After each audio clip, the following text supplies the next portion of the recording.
Greetings everyone, and welcome back to the RTR Awards, now with an additional head cold. I'm sorry guys if you can actually hear my voice. I'm just going to try and power through all of these and get these done. Speaking of additions, today we're giving out the Showing You How It's Done award, which goes to the best DLC or game expansion. See? It's just that easy, and it means people won't spite pick against a game on a list that shouldn't be there. Anyway, the runner-up is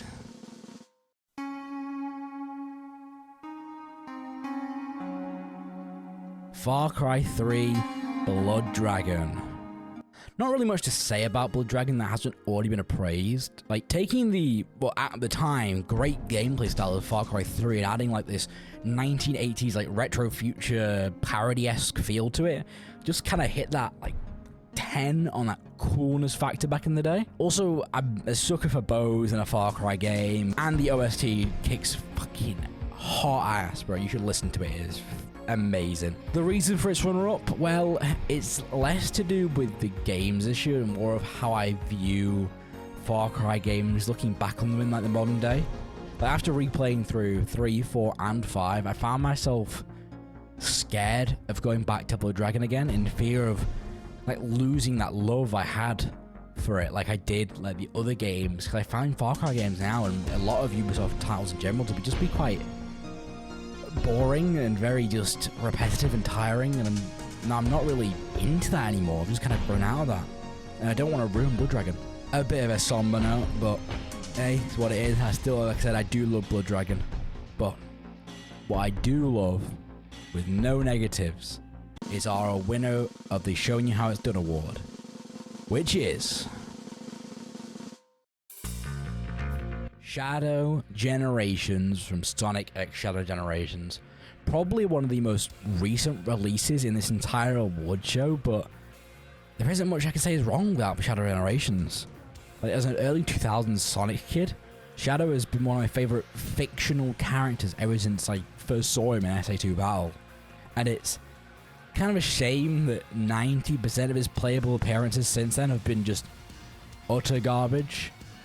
So it was so great to see him in a game with like a generation style design with that fantastic Frontiers control scheme.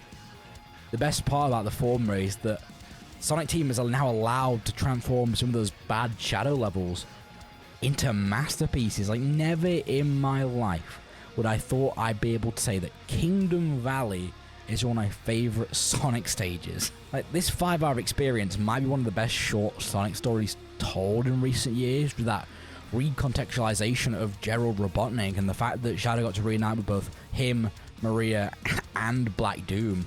As is on par with Sonic games, the OST is on point.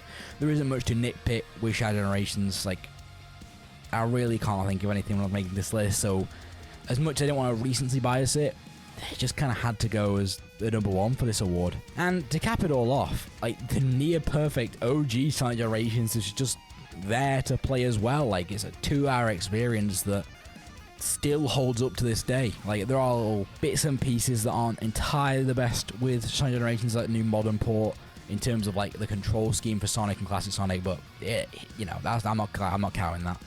Oh, and Keanu Reeves in this game, but that would be cheating to include it, so I'm just gonna add it on as an honorable mention. And that's the Showing You How It's Done award, reminding you that this show has a $0 budget and the Game Awards has hundreds of thousands.